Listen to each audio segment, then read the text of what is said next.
तो कैसे हो मेरे भाई बंधु? आई होप सो आप लोग बहुत बढ़िया होंगे।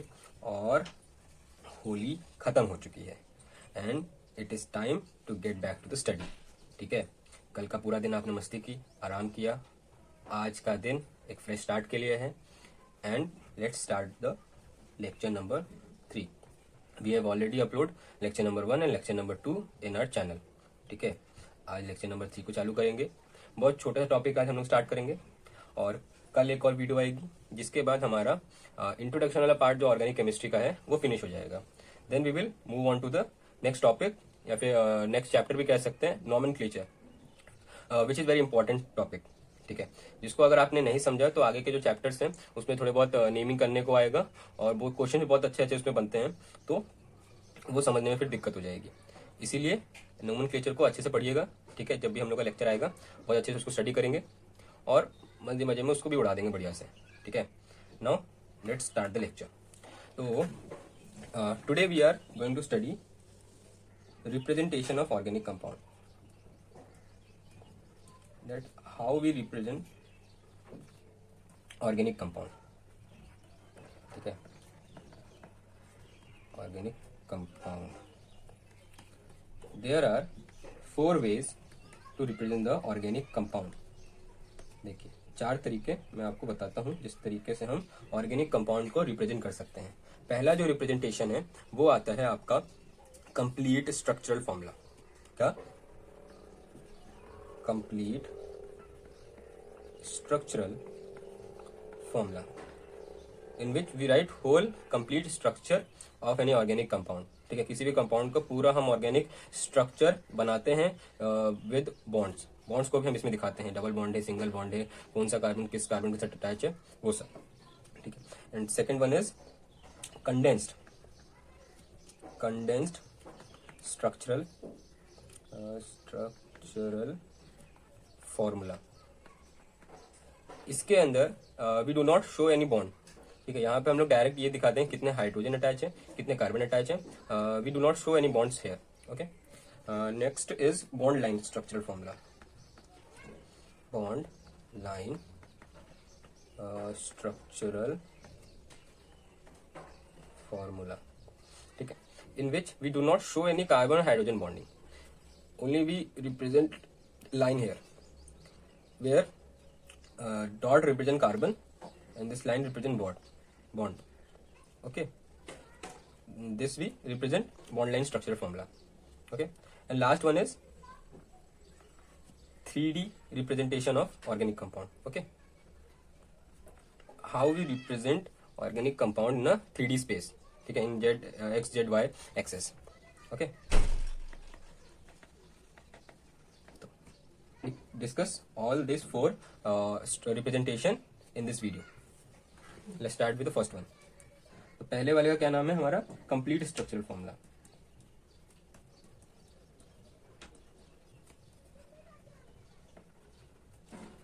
जैसे कि मैंने इसके अंदर बताया था कि कंप्लीट स्ट्रक्चरल फॉर्मूला को रिप्रेजेंट करने का तरीका क्या है, कि उसमें हम कार्बन के बॉन्ड को दिखाते हैं। ठीक है, और उसके साथ लगे हुए हाइड्रोजन बॉन्ड्स को भी हम उसमें रिप्रेजेंट करते हैं। तो इसीलिए इसका नाम हो जाएगा कंप्लीट स्ट्रक्चरल फॉर्मूला। जहां पर भी आपको इस तरीके से कोई भी स्ट्रक्चर को शोकेस किया जा रहा है तो वहां पर आपको ये आइडिया लगाना है कि ये कंप्लीट स्ट्रक्चरल फॉर्मूला लिखा है। ठीक है, इसके अंदर हम सिंगल बॉन्ड हो गया, डबल बॉन्ड हो गया, और नहीं तो हमारा ट्रिपल बॉन्ड भी हो जाएगा। ठीक है, सिंगल बॉन्ड ये हो गया, डबल बॉन्ड ये, और ट्रिपल बॉन्ड। तो ये सब हम दिखाएंगे स्ट्रक्चर फॉर्मूला के अंदर, कंप्लीट स्ट्रक्चर फॉर्मूला के अंदर हम शोकेस कर सकते हैं। ठीक है, और एक और बात इसके अंदर कंप्लीट स्ट्रक्चर फॉर्मूला के अंदर कि मान लीजिए कोई भी हमारे पास एटम जॉइंट है। ठीक है, अनदर स्ट्रक्चर फॉर्मूला या फिर कह सकते हैं उसके अंदर फंक्शनल कोई ग्रुप अटैच है स्ट्रक्चर के अंदर, तो उसके अंदर कभी कभी लोन पेयर भी मौजूद होता है। ठीक है, जैसे कि मैं एग्जांपल लेता हूँ मिथेनॉल का, तो ये हो जाएगा हमारा मिथेनॉल, CH3 लग गया यहाँ पे, उसके साथ OH हम लोग अटैच कर देते हैं। तो O के पास यहाँ पे लोन पेयर मौजूद होते हैं। ठीक है, O के पास यहाँ पे लोन पेयर मौजूद होंगे। तो कंप्लीट स्ट्रक्चरल फॉर्मूला हमें ये लिबर्टी देता है कि आप चाहे इस लोन पेयर को दिखा भी सकते हैं, नहीं भी दिखा सकते हैं। ठीक है, क्या मैंने बोला? लोन पेयर मे बी और मे नॉट बी शोन। ठीक है, and now we move on to the next structural representation. Next structural representation क्या था हमारा? Condensed structural formula. इसमें क्या है? इसके अंदर मैंने बताया था कि we do not show any bond, कोई भी हम बॉन्ड यहाँ पे शो नहीं करते हैं। जैसे कि मान लीजिए इसी को मैं लिखता हूँ, इसी स्ट्रक्चरल फॉर्मूला को अगर मैं कंडेंस फॉर्म में लिखूं तो कैसे लिखूंगा? मैं सिंपली CH3OH ये लिखूंगा। तो इसमें यहाँ पर मैंने कोई भी बॉन्ड शो नहीं किया है, ठीक है, ना कोई लोन पेयर यहाँ पे शो किया है। डायरेक्ट सिंपली हम ऐसे लिख देंगे जहाँ पे हम कोई भी बॉन्ड नहीं दिखा रहे, ना सिंगल बॉन्ड, ना डबल बॉन्ड, ना triple bond.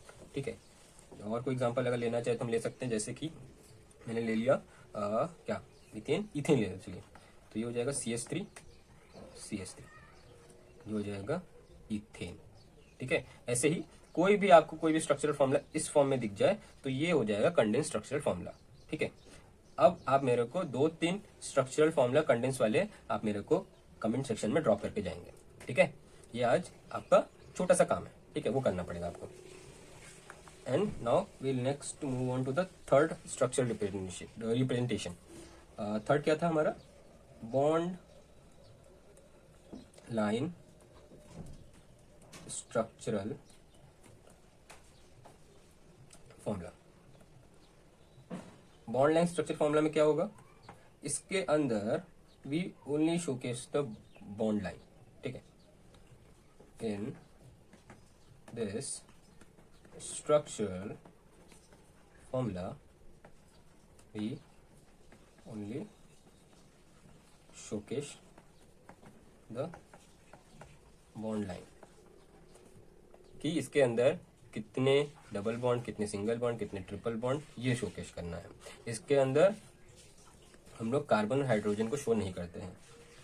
We do not show carbon and hydrogen है। जैसे कि मान लीजिए मैं थोड़ा बड़ा सा चेन लेता हूँ, मान लीजिए मैंने एक बनाया हेक्सेन, ठीक है, 6 कार्बन का हेक्सेन, तो डॉट से हम रिप्रेजेंट करेंगे कार्बन को और ये लाइन से ये हमारा बॉन्ड हो जाएगा। ठीक है, ये 2, तीसरा कार्बन, चौथा, पांचवा, छठवा।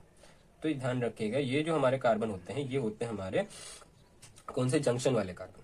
ठीक है, यहाँ पे हम लोग जंक्शन वाले कार्बन के तरह इसे रिप्रेजेंट करते हैं। ठीक है, एकदम लास्ट में वो मौजूद है, जंक्शन कार्बन हो जाएगा ये।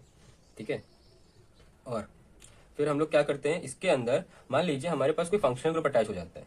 ठीक है, अगर हम किसी फंक्शनल ग्रुप को अटैच करवाना चाहते हैं तो हम बॉन्ड लाइन स्ट्रक्चरल फॉर्मूला में उसको दिखाएंगे, क्योंकि यहाँ पर हम लोग किस चीज को नहीं दिखा रहे, सिर्फ कार्बन और हाइड्रोजन को। बाकी जो भी फंक्शनल ग्रुप आएगा हम उसको अटैच कर देंगे। मान लीजिए मैंने चाहा कार्बोक्सिलिक एसिड अटैच करने के लिए, तो मैं कार्बोक्सिलिक एसिड को ऐसे दिखा दूंगा। मान लो मैंने फ्लोरीन अटैच करने को चाहा तो फ्लोरीन भी मैं यहाँ पे अटैच कर दूंगा। ठीक है, ब्रोमीन, क्लोरीन। तो ऐसे हमारा बॉन्ड लाइन स्ट्रक्चरल फॉर्मूला भी समाप्त होता है। ठीक है, फिनिश होता है। इसमें बस इतनी बात को आपको ध्यान रखना है, और कहीं भी आपको इस तरीके से कोई भी रिप्रेजेंटेशन मिल जाए स्ट्रक्चरल फॉर्मूला का, तो then it is a bond line structural formula. Okay, आज का लास्ट हमारा पॉइंट बचा है क्या, कि 3D रिप्रेजेंटेशन कैसे करते हैं किसी भी ऑर्गेनिक स्ट्रक्चर का। क्या? 3D representation. ठीक है, बहुत ईजी है, कोई दिक्कत नहीं है। मान लीजिए मैं कोई एक ऐसा शेप लेता हूँ, मान लीजिए मैंने लिया टेट्राहेड्रल शेप। ठीक है, टेट्राहेड्रल शेप का मतलब करते हैं वो देखिए, एक मैं बनाऊंगा सॉलिड वेज। ठीक है, ये हमारा सॉलिड वेज हो जाएगा, जो रिप्रेजेंट करेगा कि जो हाइड्रोजन है वो प्लेन के बाहर की तरफ है। ठीक है, और मैं करूंगा डैश वेज। डैश वेज क्या रिप्रेजेंट करेगा कि जो हमारा हाइड्रोजन है वो प्लेन के अंदर की तरफ है। ठीक है, समझ आया? तो क्या मैंने बोला, ये जो हमारा वेज है वो है डैश वेज, ये हमारा है सॉलिड वेज। सॉलिड वेज क्या रिप्रेजेंट करता है? Represents hydrogen out of the plane. And dash wedge क्या रिप्रेजेंट करते हैं? Represents hydrogen in in the plane, in the plane या inside the plane? Inside the plane का मतलब क्या है कि वो पीछे की तरफ है, ठीक है, और आउटसाइड मतलब वो आगे की तरफ आ रहा है, मतलब यहां से वो निकल के ऐसे बाहर आ जाएगा अगर 3D में देखा जाए तो। और अगर 3D में हम ये भी विजुलाइज करें कि डैश बेस कैसे दिखेगा, वो आपके मान लीजिए इस बोर्ड के अंदर से निकल जाएगा, ठीक है। तो ये हो गया। तो by this we end the session, ठीक है। I hope you enjoy this all whole session, ठीक है। और बाकी भी हमारी लेक्चर आपने अटेंड की होगी पहले, ठीक है। आज ये छोटा सा टॉपिक हमने पकड़ा। कल हमारा पहला पार्ट मतलब ऑर्गेनिक केमिस्ट्री का जो मैंने आपको टेलीग्राम पे भेजा था वो खत्म हो जाएगा। उसके बाद हम नॉमेनक्लेचर चालू करेंगे, ठीक है, बहुत अच्छे से, ठीक है। और उसको आपको अटेंड करना ही करना है बहुत अच्छे से। आप चाहे ये लेक्चर ना देखे चलेगा, बट आपको नॉमेनक्लेचर का लगाना पड़ेगा क्लासेस, ठीक है। नॉमेनक्लेचर अगर अच्छे समझना है तो क्लासेस लगानी पड़ेंगी। तो अगर आपने इस सेशन को पढ़ा है अच्छे से, यहाँ तक अगर आप मेरे साथ जुड़े हैं, पूरे लेक्चर को देख लिए हैं, तो एक सिंपल सा आपको छोटा सा काम करना है कि सब्सक्राइब करना है हमारे चैनल को, ठीक है। सपोर्ट दिखाना है कि आप हमारे साथ हो, ठीक है। आपको अच्छे से स्टडी करनी है, ठीक है। और एक और काम कर दीजिए, लाइक भी कर दीजिए और शेयर कर दीजिए अपने दोस्तों में, ठीक है, ताकि वो भी इन शानदार लेक्चरों का मजा ले सके, ठीक है। By this we are ending the session.